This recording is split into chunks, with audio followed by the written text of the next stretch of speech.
Hey, I'm Colten from Elefante RevOps, and I want to start with something counterintuitive. The growth stage between 1 million and 10 million ARR, it's not the hardest stretch because growth slows down. It's the hardest stretch because the things that got you here are actively going to prevent you from getting there. I've sat across from founders who've built incredible businesses. They got to 1 million ARR with founder-led sales, informal processes, and a tight team that operated on gut feel. And then they hit a wall. Not because they stopped being smart, but because the operating model that worked at 1 million breaks down completely at 5 million. And if you don't rebuild it, it collapses at 10 million. Here's what I see happen. Founders try to band-aid the problem. They hire more salespeople, they add more processes, they bring in consultants, and nothing works because they're not addressing the fundamental architecture issue.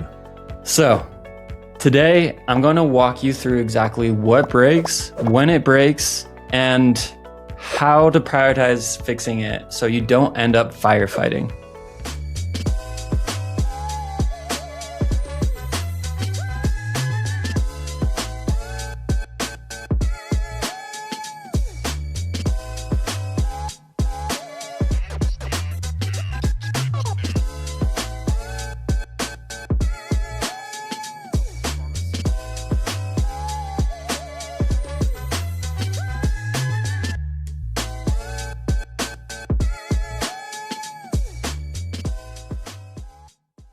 Let's start by acknowledging what got you here, because you can't understand what has to break until you understand what's been working. At 1 million ARR, your business probably looks like this. Founder-led sales, you're in every deal. You know every customer, you know their objections, their problems, their industry. You can close deals because you have conviction. You built the product and you know exactly why it solves their problem better than anyone else. That's powerful. That's real. Informal processes. Your sales process isn't documented in a 47-page playbook. It's in your head. You follow your gut, you skip steps when you need to, you move fast, no approval chains, no lengthy forecasting calls, no bureaucracy. You and your 3-person team just execute. Gut feel decisions. You're not making decisions based on a 15-page data deck. You know your market, you know your customer, you make decisions quickly. Sometimes in a Slack message at 9 p.m., you're usually right because you have domain expertise and intuition. A tight team. Everyone wears 5 hats. The VP of sales is also running customer success and building product feedback loops. The account executive is also closing deals and managing implementation. Everyone knows everything about the business.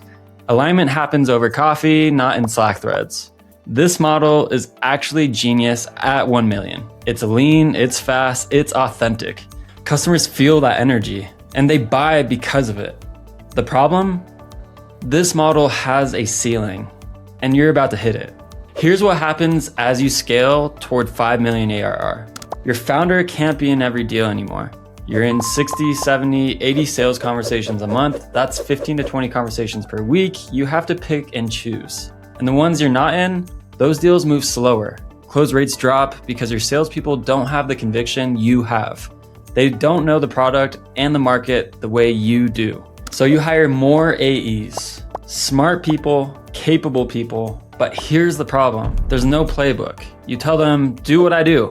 They ask good questions, but your answers are different every time because you're making intuitive decisions, not following a repeatable process. Deal cycles get longer. Forecast accuracy tanks. You go from closing 60% of pipeline at 1 million to closing 35% at 3 million, and you don't know why. Your data infrastructure is a spreadsheet. Maybe Salesforce, but it's basically a spreadsheet. Nobody's updating it. Forecast calls are chaos because nobody has the same numbers. You lose deals you didn't know you had. You forecast deals that were never real. And your team, they're burned out, because everyone's still wearing 5 hats, but now there are 3 times as many people and there's no clarity on who owns what. The VP of sales is still trying to close deals while also trying to scale the sales org. Account management is getting thrown under the bus because everyone's focused on new revenue. This is where companies break, and most founders respond by doing the same things louder. Hire more salespeople, add more processes, work longer hours, but that doesn't fix the architecture. It just makes the dysfunction more expensive. Okay, So, what actually needs to break and be rebuilt to get from 5 million to 10 million? 1. Your sales process. At 1 million, your sales process is founder talks to prospect, founder reads the room, founder makes a decision about next steps. At 10 million, you need a repeatable, documented sales process that works even when you're not in the room. This doesn't mean a 100-step bureaucratic monstrosity. It means clarity. It means stages that are defined by what the customer has to do, not what you've done. It means predictable handoffs between discovery, qualification, and closing. The breaking point signals. Your forecast is off by more than 20% every quarter. Different AEs are running different sales processes. There's no process. Deal slippage is your biggest issue. Deals keep moving to the right. You don't know why some deals close and others don't. When we work with clients at Elefante RevOps on this, we start by asking, what does a qualified opportunity actually look like? Most founders can't answer. They say they have an ICP, but when we pressure test it, it's vague. You need a sales process where each stage gate has clear criteria. Stage 1, contact made and intro, meeting scheduled. Stage 2, needs identified and confirmed. Stage 3, solutions proposed and budget approved. Stage 4, legal and procurement underway. Each stage should have a customer action that gets you to the next stage, not an internal action. The result, when your process is clear and repeatable, you can hire salespeople who can execute it without you. That's when you actually scale. Number 2, your ICP definition. This might be the most underrated thing I see. At 1 million, your ICP lives in your head. It's a mid-market SaaS company with 50 to 500 employees, 2 million plus ARR who are struggling with X, but struggling with X is intuitive. You know it when you see it. That doesn't scale. At 10 million, you need an ICP that's firmographic, so company size, industry, geography, ARR, funding stage, behavioral. What are they actively trying to do? What challenges show up in their conversations? Technographic, what tools are they using? What's their tech stack? Economic, who's the buyer? What's their budget? When's their fiscal year? Here are the breaking point signals. Sales cycles are unpredictable, 3 months for one deal, 9 months for another. Customer acquisition cost is rising even though you're getting better sales. You're winning deals that don't retain. Good fit on paper, bad fit in practice. Your best customers look different than your worst customers, no pattern. When you don't have a clear ICP, you waste sales effort. You chase deals that fit your ICP loosely, spend months on them, and they close with a whimper. Meanwhile, the deals that should have been your highest priority get lost in the noise. At Elefante RevOps, we help clients build ICP definition by working backwards from their best customers. Why do you love serving? Who stayed longest? Who spent the most? Who gave you the best referrals? Once you see the pattern, you can reverse engineer the ICP, and then you can start systematically targeting those companies instead of taking all inbound that raises their hand. The result? Sales efficiency skyrockets. You're not chasing the wrong deals.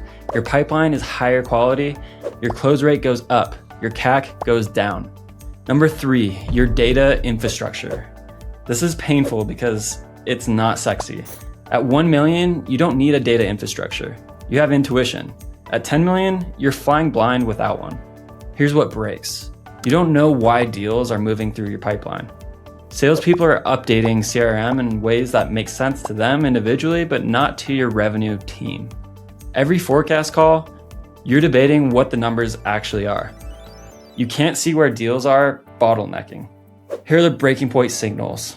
Your revenue is growing, but you have no idea which activities are driving it. You can't answer basic questions. What's our average deal size by industry? How long is our sales cycle? What's our win rate by AE? Your CRM is technically being used, but the data is garbage. You're making big decisions, hiring, pricing, go-to-market without real data. Look, I get it. Building a data infrastructure feels like overhead when you're still scaling fast, but at 5 million ARR, you're going to have hundreds of thousands of dollars in pipeline, and if you can't see it clearly, you're leaving money on the table. Data infrastructure doesn't mean a data warehouse and a team of analysts. Though at 15 million, you'll probably need that. It means a CRM that's actually being used the right way, regular data audits and field standardization, a single source of truth for revenue metrics, Dashboards that everyone looks at, not 47 different spreadsheets floating around. At Elefante RevOps, this is where we spend a lot of the time with clients. We're not building data warehouses. We're building the operational infrastructure, the processes, and tools that let you see what's actually happening in your business. The result? You make decisions based on reality, not hope. You spot problems early, you know where to invest. Number 4, your team structure and roles. This is the human one, and it's the most politically sensitive. At 1 million, you have a founder-led sales org. You have maybe one AE and one account manager. Everyone knows what they're doing because the team is small. At 5 to 10 million, you have 5 to 8 sales headcount. And now you need clarity on roles and hierarchy in a way you never did before. Here are the breaking point signals. Nobody knows who owns what. Is this account managed by the sales AE or the success manager? There's finger pointing on misses and lost deals. The team is burned out because expectations aren't clear. Your best people are leaving because there's no growth path. The founder is still trying to close deals and manage the org and failing at both. Here's what has to happen. You have to move from a founder-led sales org to a manager-led sales org. This is hard because as a founder, you probably love sales. You've been the best salesperson, but you can't be the best salesperson and build a repeatable sales org at the same time. Here's what you need. A VP or head of sales who owns the team, the process, and the forecast. Sales managers who own cohorts or AEs and coach them. Clear role definitions, what's an AE responsible for versus a sales manager versus the VP. Compensation structures that make sense and don't create perverse incentives. This isn't about org hierarchy for org hierarchy's sake. It's about accountability and coaching. If you have 8 salespeople, you can't coach them all. You need managers who can.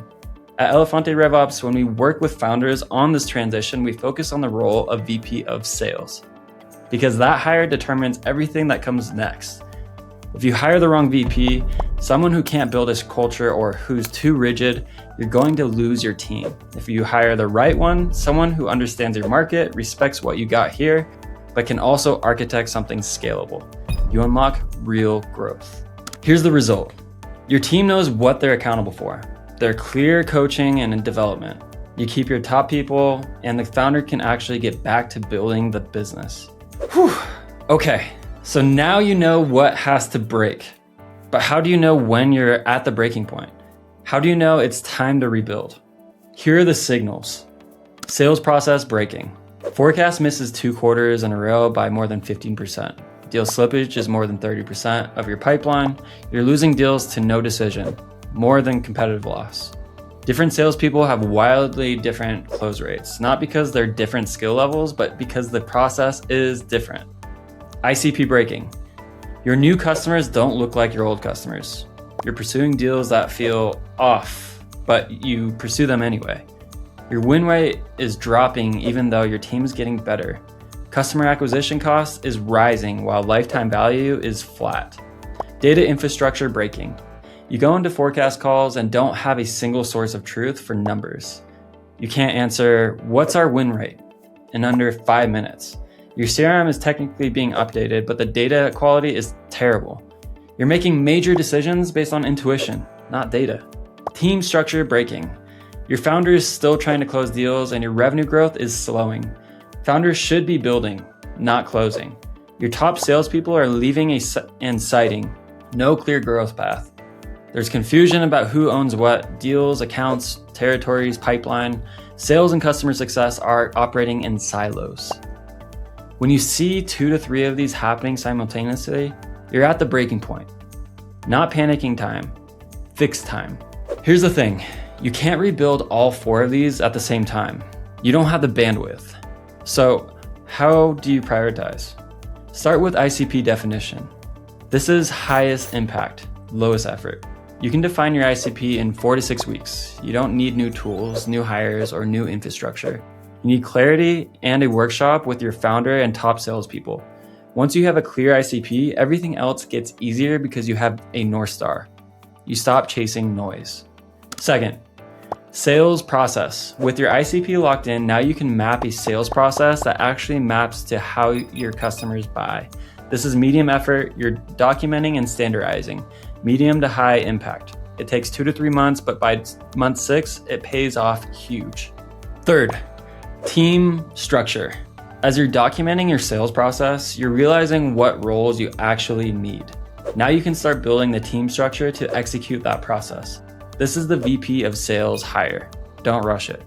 Fourth, data infrastructure. Once you have process clarity, you can build data infrastructure that actually matters. You're not trying to track everything. You're tracking the metrics that matter for your defined process and ICP. This is ongoing, but it's the last priority because it's a supporting system, not a driver. The key insight, get these in the right order. If you try to build a data infrastructure before you have process clarity, you'll build the wrong dashboards. If you try to hire a VP of sales before you have an ICP definition, they'll inherit a mess. At Elefante RevOps, this sequencing is how we help clients navigate this complexity. We don't throw everything at the problem at once. We help you sequence the fixes so each one builds on the last one. The entrepreneurs I respect most, they're the ones who can look at their business at 5 million ARR and say, the things that got us here are not the things that will get us to 10 million. And I need to be willing to break them. It's counterintuitive because breaking things feels like going backward, but it's not. It's the only way forward. You can't scale a $1 million business model to 10 million. You have to rebuild the architecture. And the best part, this is actually predictable. You know what's going to break, you know when it breaks, and you know the sequence to fix it. So here's what I want you to do. Look at your business right now. Where are you seeing the signals? Is it in your forecast accuracy, in your sales team turnover, in your CRM data quality, in your customer fit variation? Start there. If you're at 3 million to 8 million ARR and you're starting to feel the strain, head over to Elefante RevOps and let's have a conversation. We work with B2B founders who are in this exact stage of growth. We help you build a sales infrastructure, ICP clarity, and team structure to get to 10 million and beyond. The great news, you've already proven you can build something people want. This is just the work of building something that can scale. Let's go.